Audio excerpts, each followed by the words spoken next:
So, is it possible that the political idea of taxing rich people is dead? Think about that. Late-breaking news this afternoon, New Jersey Democrats failed to override Governor Chris Christie's veto of the Millionaires tax. A huge win for Governor Christie.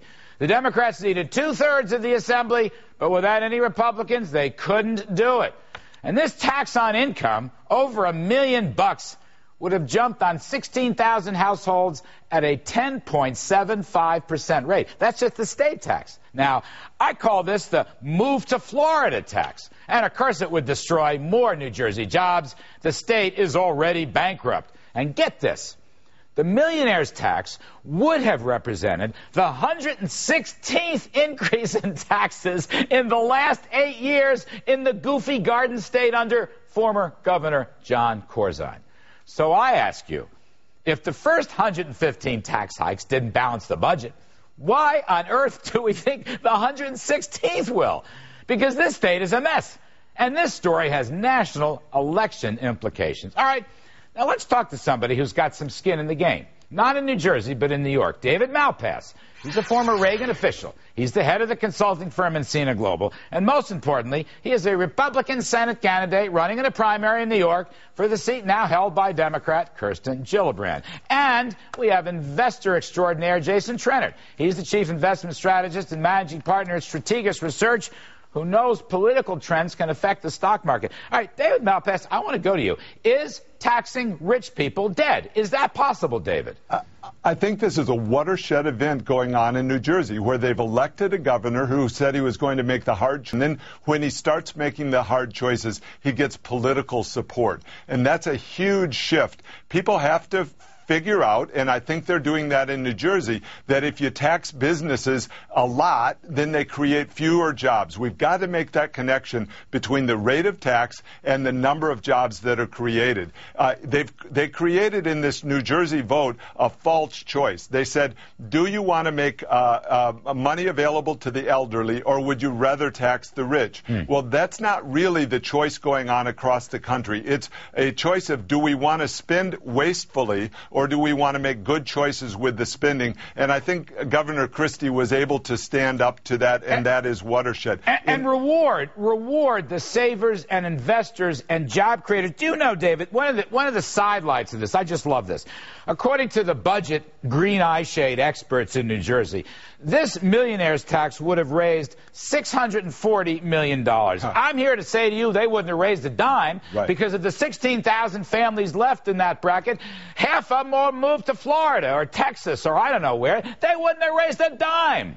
That's right. People have choices, and they have choices with their feet, and that's what's been going on in New York State. Now, we do have some hope here. A county executive in Westchester named Rob Astorino was voted in late last year and has started to change the county by making hard choices on spending. Now, they still try to create artificial votes where he's forced to make choices between things that people want. But I think as long as they stick to the idea that we've spent more money than we have and we can't raise taxes because that's going to drive jobs away and businesses away, then there is going to be a democratic, a small d democratic political process that makes better choices on spending. And if only Washington could get that message, I think we'd be in much better shape. All right, so Jason Trennert, look, Christie, he didn't exactly run as a Tea Party guy, but he basically represents lower spending, limited government, lower tax rates, Jason. You see he wins this Millionaires tax. The legislature is Democratic, but they could not override his veto, and he said he'll veto the thing again and again. Jason, is there a national message here of political regime change that could actually be very bullish for the stock market? Oh, Larry, I think so, and I think David's absolutely right. This is something where this is good policy, and it's also good politics. I can tell you I have clients, as David does, all around the country, all around the world, and Chris Christie is a phenomenon, and he has the luxury of having actually ran on the exact platform that he's looking at right now. And as a friend of mine in the office said, who knew Chris Christie had abs of steel when it comes to, when it comes to spending. And I think it is absolutely clear to me that this is something where if you were to pursue lower size of government at the same time you were to pursue capital formation tax policies, that would be enormously bullish for the stock market. There's absolutely no two ways about it. See, David Malpass, look, now I want to apply this to your Senate race and to the national scene. You have a flood of scheduled tax increases, which I think is utter insanity, and I might add is making me rather bearish on the stock market, because I think people should take profits before the IRS does. But they're rich taxes, right? They're rich.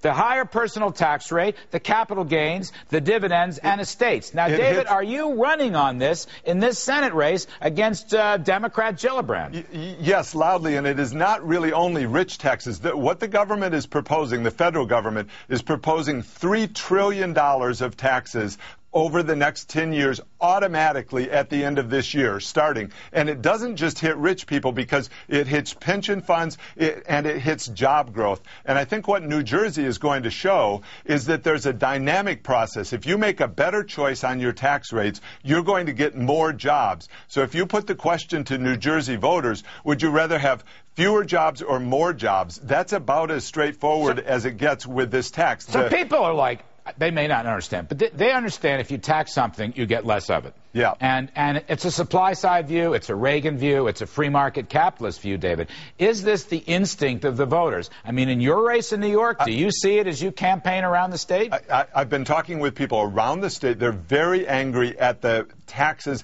and they talk about the taxes constantly. We have in New York an unincorporated business tax, which kills small businesses. The commuter tax, which is this extra levy that the government has put on. They're sending out the sales tax auditors across the state to try to extract more money from the populace. And people feel powerless, and they feel very angry about this. And I think New Jersey is showing that there's a different direction. I think also in Washington, you see that they're not able to as automatically pass these tax hikes on private equity. The Senate, this $150 billion wasteful stimulus so-called spending bill, plus the investment partnership tax. Jason Trennert, if David Malpass can get a Senate seat, I could get very bullish on the stock market again, Jason. I could. I mean, looking at if Christie can do it in New Jersey, Malpass can do it in New York. What do you think, Jason? Yeah, absolutely. And I think, listen, the one thing you can count on politicians to do, it seems to me,